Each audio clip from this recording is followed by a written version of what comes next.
طرح گستاخانہ خاکے بنائے گئے دنیا بھر میں عاشقان رسول کی جو اس معاملے میں جو ان کے دل دکھے ہوئے ہیں، ایسا کچھ بتائیں کہ کچھ تسکین سا ہو کہ یار میں نے کچھ ایسا کیا کہ یہ بس یہ ایسا عمل ہوا کہ بس اس کے بدلے میں نے یہ کیا، کچھ تسکین کا سامان ہو جائے۔ ہے کوئی ذہن بنتا ہے تو اعلان کروں میں، مسجدیں بناؤ گے؟ بنانی ہے تو پھر فیضان عشق رسول، وہ گستاخ رسول وہ خون جلاتے رہیں اور ہم انشاءاللہ فیضان عشق رسول کے نام کی مسجدیں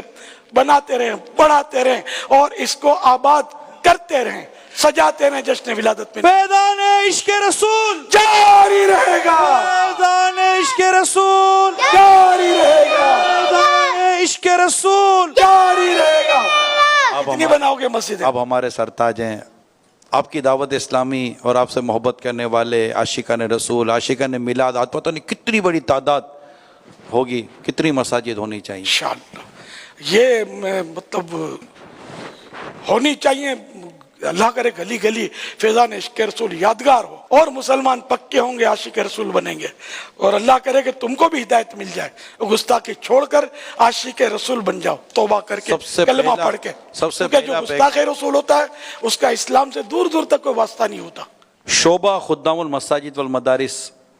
کے نگران کا پیغام آیا ہے، لبیک لبیک 1200 انشاءاللہ العزیز،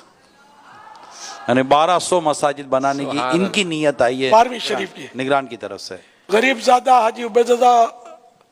فرما رہے ہیں کہ 1212 کا اگر ہدف یہ لے لیں، 1200 کا ہے نا۔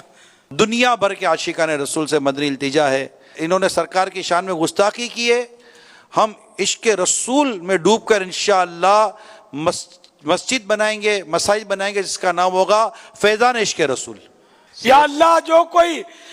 مسجد فیضان عشق رسول بنائے یا اس میں حصہ لے، دام درہم قدم سخن ہے، کسی طرح بھی حصہ لے، اس کے لیے بھاگ دوڑ کرے، دوسروں کو ترغیب دے، اسلامی بہنیں بھی جو اس میں حصہ لیں، اپنے محارم کو اس کے لیے دوڑائیں اس مسجد کے کام کے لیے۔ یا اللہ سب کو ایمان پر استقامت نصیب فرما، برے خاتمے سے بچا، میلاد والے پیارے پیارے آقا صلی اللہ تعالی علیہ وآلہ وسلم کے جلووں سے ان کی قبر آباد فرما، اور جنت الفردوس میں میلاد والے مصطفیٰ صلی اللہ تعالی علیہ وآلہ وسلم کا پڑوس نصیب فرما، آمین بجاہ النبی الامین صلی اللہ تعالی